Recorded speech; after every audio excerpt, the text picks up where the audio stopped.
बेटा अब खुद कमाने वाला हो गया था, तो इसीलिए बात बात पर अपनी माँ से झगड़ पड़ता था। ये वही माँ थी जो बेटे के लिए पति से भी लड़ जाती थी, मगर अब खुद कमाने वाला बेटा पिता की कई बार समझाने पर भी नज़रअंदाज कर देता और कहता, यही तो उम्र है शौक की, खाने पहनने की। जब आपकी तरह मुंह में दांत और पेट में आँत ही नहीं रहेगी तो क्या करूँगा। बहू खुशबू भी भरे पूरे परिवार से आई थी, इसलिए बेटे की गृहस्थी की खुशबू में रम गई थी। बेटे की नौकरी अच्छी थी तो फ्रेंड सर्कल भी उसी हिसाब से मॉडर्न था। बहू को अक्सर वह पुराने स्टाइल के कपड़े छोड़कर मॉडर्न बनने को कहता, मगर बहू मना कर देती। वो कहता, कमाल करती हो तुम, आजकल सारा जमाना ऐसा करता है, मैं क्या कुछ नया कर रहा हूँ। तुम्हारे सुख के लिए सब कर रहा हूँ और तुम हो कि उन्हीं पुराने विचारों में अटकी हो। क्वालिटी लाइफ क्या होती है तुम्हें मालूम ही नहीं। और बहू कहती, क्वालिटी लाइफ क्या होती है ये मुझे जानना भी नहीं है, क्योंकि लाइफ की क्वालिटी क्या हो मैं इस बात में विश्वास रखती हूँ।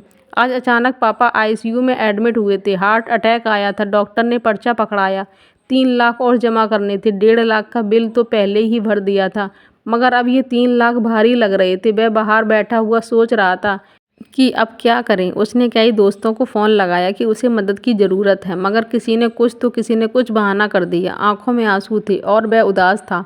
तभी खुशबू खाने का टिफिन लेकर आई और बोली, अपना ख्याल रखना भी ज़रूरी है, ऐसे उदास होने से क्या होगा, हिम्मत से काम लो, बाबूजी को कुछ नहीं होगा, आप चिंता मत करो, कुछ खा लो, फिर पैसों का इंतजाम भी तो करना है आपको। मैं यहाँ बाबूजी के पास रुकती हूँ, आप खाना खाकर पैसों का इंतजाम कीजिए। पति की आंखों से टप टप आंसू झरने लगे। कहा ना, आप चिंता मत कीजिए, जिन दोस्तों के साथ आप मॉडर्न पार्टियां करते हैं आप उनको फ़ोन कीजिए, देखिए तो सही कौन कौन मदद को आता है। पति खामोश और सूनी निगाहों से ज़मीन की तरफ देख रहा था। सबने मना कर दिया, सबने कोई ना कोई बहाना बना दिया। खुशबू, आज पता चला कि ऐसी दोस्ती तब तक की है जब तक जेब में पैसा है। किसी ने भी हाँ नहीं कहा, जबकि उनकी पार्टियों पर मैंने लाखों उड़ा दिए। इसी दिन के लिए बचाने को तो माँ बाबा कहते थे। खैर कोई बात नहीं, आप चिंता ना करो, हो जाएगा सब ठीक। कितना जमा करना है, अभी तो तनख्वाह मिलने में भी समय है। आखिर चिंता कैसे ना करूं खुशबू, तुम्हारी ख्वाहिशों को मैंने संभाल रखा है। क्या मतलब, तुम जो नई नई तरह के कपड़ों और दूसरी चीज़ों के लिए मुझे पैसे देते थे वो सब मैंने संभाल रखे हैं। माँ जी ने फ़ोन पर बताया था 3 लाख जमा करने हैं, मेरे पास 2 लाख थे, बाकी मैंने अपने भैया से मंगवा लिए हैं।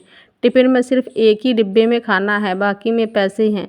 खुशबू ने थैला टिफ़िन सहित उसके हाथों में थमा दिया। खुशबू, तुम सचमुच अर्धांगिनी हो। मैं तुम्हें मॉडर्न बनाना चाहता था, हवा में उड़ रहा था, मगर तुमने अपने संस्कार नहीं छोड़े। आज वही काम आए हैं। पति खुशबू के पैरों में गिर गया। खुशबू ने हाथ जोड़कर उसे गले से लगा लिया। आंसू दोनों की आंखों से बह रहे थे। सामने बैठी माँ के आंखों में आंसू थे। उसे आज खुद के नहीं बल्कि पराई माँ के संस्कारों पर नाज था और वो बहू के सर पर हाथ फेरती हुई ईश्वर का शुक्रिया अदा कर रही थी।